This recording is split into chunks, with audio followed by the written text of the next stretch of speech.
Welcome back to our channel, where we continue to unlock the secrets of habit building from the book Atomic Habits. In our previous episodes, we peeled back the layers of the first 7 chapters, shedding light on the 4 laws of habit formation. We underscored the importance of the first law and how it lays the foundation for effective habit creation. In our previous video, we delved into the first law of habit creation. Today, we proceed to the second law: make it attractive. The second law of habit formation is about making your habits attractive. It's about the power of desire in driving our actions. You see, the more appealing a habit is, the more likely we are to stick with it. Desire fuels our habits, and the key is to channel this desire towards beneficial habits. It's about transforming our perspective to view positive habits as desirable. Now we dive into Chapter 8 to understand this law better. Chapter 8 sheds light on the role of dopamine in making habits attractive. Now, if you're thinking, dopamine, isn't that the pleasure chemical? You're only partly correct. Dopamine does play a role in how we experience pleasure, but its primary function is to motivate us to take action. Picture this. You're scrolling through your social media feed, and you see a picture of a delicious-looking pizza. Instantly, your brain releases dopamine, not because you're experiencing the pleasure of eating pizza, but because the image has triggered a desire to do so. This dopamine release motivates you to seek out this pleasurable experience. That, in essence, is the role of dopamine in habit formation. Dopamine is the driving force behind our desires. It's released not just when we experience pleasurable events, but even when we anticipate them. This anticipation drives us to repeat behaviors that have led to pleasure in the past, thereby forming habits. But here's the catch.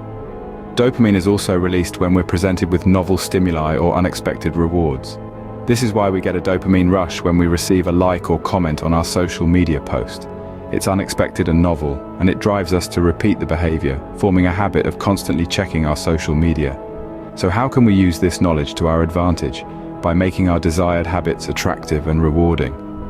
If we can associate a desired habit with a positive and pleasurable outcome, our brains will release dopamine, motivating us to take action. For instance, if you want to form a habit of running every morning, associate it with the pleasure of a healthy breakfast afterward. Your brain will release dopamine at the thought of the breakfast, motivating you to go for that run. Harnessing the power of dopamine can help us create compelling habits that stick. So remember, it's not just about the habit itself, but the attractive reward that follows. That's the secret sauce to making habits irresistible. Chapter 9 introduces us to the power of association in making habits attractive. This chapter delves into the idea of linking habits with positive experiences to make them more appealing, thus increasing the likelihood of their adoption and adherence. Let's explore this a bit more. Imagine being able to bundle your most tedious tasks with your favorite activities. Sounds too good to be true, doesn't it? Well, that's exactly what the concept of temptation bundling is all about. It's a technique that involves pairing an action you want to do with an action you need to do. For instance, you might indulge in your favorite podcast, but only while you're doing your least favorite chore, maybe laundry or washing dishes. This way, the positive association with the podcast can make the chore much more attractive. It's a win-win. But remember, the key to successful temptation bundling lies in the pairing. The want and the need should be compatible and realistic. It wouldn't make sense to pair a relaxing bath with an intense workout, would it? The pairs should complement each other and not create an impractical or contradictory scenario. Temptation bundling works because it leverages the influential power of positive experiences. We are more likely to do something if we associate it with pleasure or reward. It's not about tricking our minds, but rather understanding how they work and using that knowledge to our advantage. This strategy can be a powerful tool in our quest for self-improvement. It's about making the journey enjoyable, not just the destination. And when we enjoy the process, we are more likely to stick to it, ensuring the habit becomes a part of our lifestyle.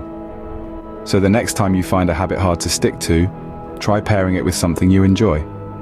You might be surprised at how much easier it becomes. By associating our habits with positive experiences, we can make them more desirable and easier to adopt. In Chapter 10, we learn about the role of our environment in making habits attractive. Picture this. You're living in a house full of sweets and junk food.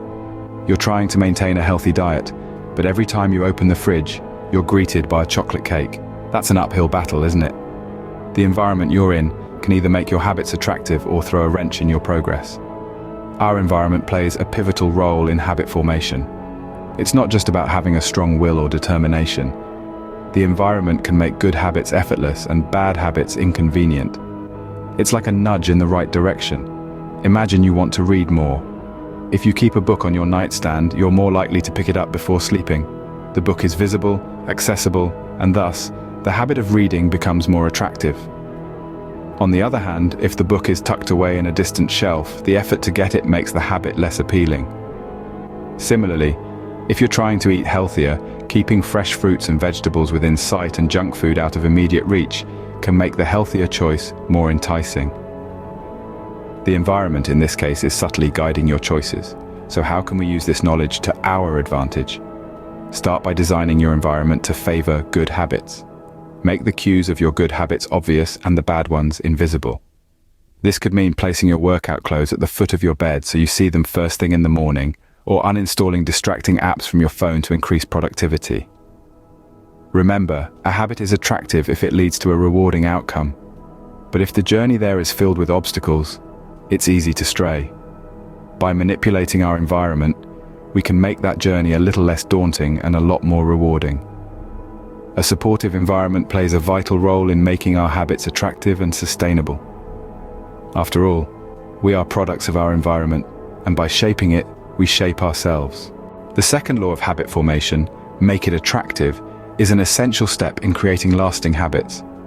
This law, as we've delved into throughout this video, is composed of three key elements: the role of dopamine, the power of association, and the influence of our environment. In Chapter 8, we learned about the integral role that dopamine plays in our habit formation. It's the anticipation of a reward, not the actual reward, that gets us hooked. When we associate a habit with a pleasurable outcome, our brains release dopamine, making us want to repeat the habit.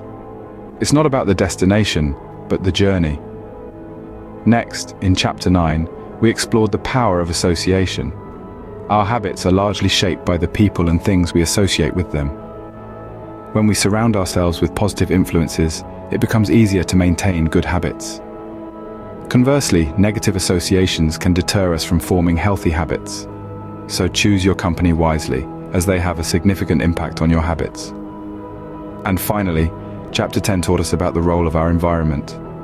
Our surroundings greatly influence our habits. An environment that supports our desired habits makes it easier for us to stick to them. Conversely, an environment that encourages bad habits can make it more difficult for us to break them. Therefore, it's crucial to curate an environment that nurtures and supports your desired habits. Bringing it all together, the second law of habit formation teaches us to make our habits attractive. By understanding and leveraging the power of dopamine, association, and environment, we can make our habits more appealing and easier to stick to. It's not just about forming habits, but making them so enticing that you'll want to stick with them, day in and day out. Remember, the key to successful habit formation is to make it attractive. Let's continue this journey in our next video. We hope you found this video informative and helpful. It's fascinating, isn't it? How our brain works and how we can leverage it to build better habits. Now, if you found value in this, why not spread the knowledge? Hit the like button. It's just a click for you, but it means a lot to us. Share it with your friends, who knows, it might change their lives too. And to continue on this journey of self-improvement, hit the subscribe button. Like this video, share it with your friends, and do not forget to subscribe to our channel to continue learning. See you in the next video.